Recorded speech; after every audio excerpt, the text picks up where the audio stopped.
Hello student, आप सभी का आर एजू सेंटर में स्वागत है। आज मैं बौद्ध ग्रंथ से संबंधित वीडियो लाई हूँ, तो शुरू करते हैं वीडियो।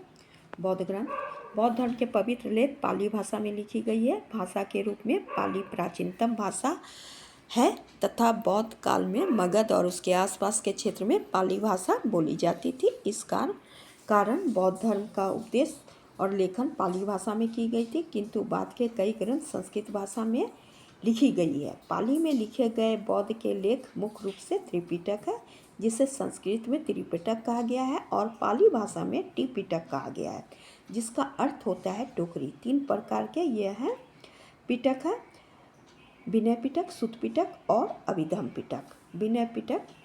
विनय पिटक का शाब्दिक अर्थ अनुशासन की टोकरी होता है। यह तीनों टोकरी में सबसे पुराना और सबसे छोटा पिटक है। इस पिटक में भिक्षुक और भिक्षुणियों का आचरण और दैनिक जीवन के नियमों का व्यवस्थित वर्णन किया गया है तथा दैनिक जीवन संघ में उनके व्यवहार और समाज के साथ संबंध के बारे में भी मार्गदर्शन किया गया है। इसकी रचना बुद्ध के शिष्य उपाली के द्वारा पाली भाषा में की गई है। महात्मा बुद्ध ने स्वयं कहे थे कि उनके जाने के बाद उनके द्वारा बताए गए धर्म और नियम ही उनके अनुयायियों के गुरु होंगे। सुत्त पिटक तीनों टोकरी में सबसे बड़ी टोकरी सुत्त पिटक है, जो बुद्ध द्वारा दिए गए बड़े छोटे जितने भी उपदेश थे इनमें संग्रहण किए गए हैं। इसकी रचना बुद्ध के शिष्य आनंद द्वारा की गई है। इसे 5 समूह में विभाजित किया गया है, जिसे निकाय कहा गया है।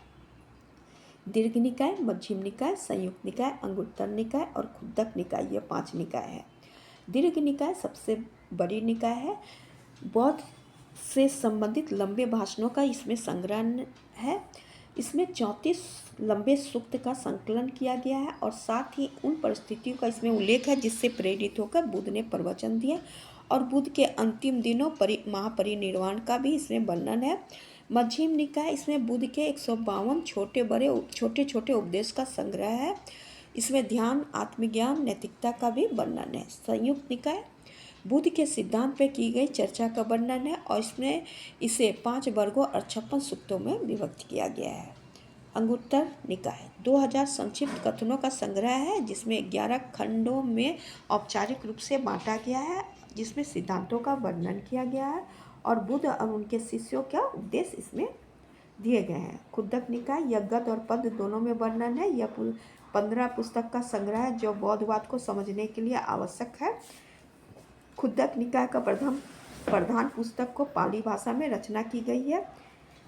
अभिधम पिटक यह प्रश्न उत्तर क्रम का पिटक है। इसे दार्शनिक सिद्धांतों का संग्रह है। इसमें 7 ग्रंथ सम्मिलित है: धर्म संगनी, विभंग, धातु, कर्म, पुंगल, पंचती, कथा वस्तु, यमक तथा पट्ठान। मिलिंद बनो यह पुस्तक कुषाण काल के दौरान रचा गया था। इस पुस्तक में यूनान के राजा मिनांडर द्वारा किए गए प्रश्न और बौद्ध भिक्षुक नागसेन द्वारा दिए गए जवाब का वर्णन है, जिसमें हीनयान सिद्धांतों का महासंधिका संप्रदाय का कार्यों को शामिल की गई है। दीपवंश महाकाव्य श्रीलंका का सबसे प्राचीनतम पाली महाकाव्य है। इसकी रचना बौद्ध भिक्षुक द्वारा 4वीं शताब्दी ईसा पूर्व में की गई है। इसके लंका के इतिहास का वर्णन है। इसके साथ साथ भारत के इतिहास का भी वर्णन किया गया है।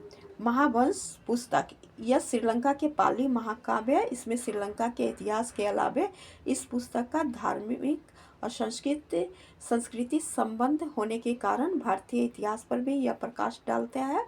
महावंश महानामा भिक्षुक द्वारा रचित पुस्तक है। यह पुस्तक बौद्ध धर्म साहित्य पाली से जुड़ा हुआ हीनयान संप्रदाय की पुस्तक है। संस्कृत बौद्ध ग्रंथ बौद्ध धर्म जब 2 भाग में विभक्त हो गया, हीनयान और महायान, तो महायान धर्म संप्रदाय के लोग संस्कृत भाषा ग्रहण किए, जबकि हीनयान संप्रदाय से जुड़ी संस्कृत पुस्तक नाम मात्र की ही मिलती है। महायान धर्म से जुड़ी ग्रंथ वैपुल सूत्र से संबंधित है, जो महत्वपूर्ण है। वैपुल सूत्र बुद्ध के उपदेश इसमें संकलित किए हैं। ललित विस्तार बुद्ध के सबसे पहली जीवनी इसमें वर्णन है। संदर्भ पुंडरीक वार्तालाप का लंबा सिलसिला का पुस्तक। प्रज्ञा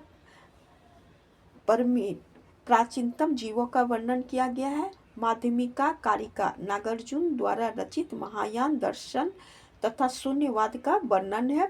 वर्ज छेदिका या हीरा सूत्र, इसमें अध्यात्म की चर्चा की गई है। लंका अवतार योगाचार से संबंधित पुस्तक है। दिव्यावदान तिब्बती बौद्ध ग्रंथ पुस्तक है। सूत्रालंकार संघ द्वारा योगाचार पर लिखित पुस्तक है। करण बिहू अवलोकेतेश्वर का गौरव गान, इसमें वर्णन किया गया है। सुखवाती बिहू अमिताभ तथा उसके स्वर्ग के ऐश्वर्य का वर्णन इसमें की गई है। बौद्ध ग्रंथ से संबंधित मेरा वीडियो यहीं तक था। Thank you.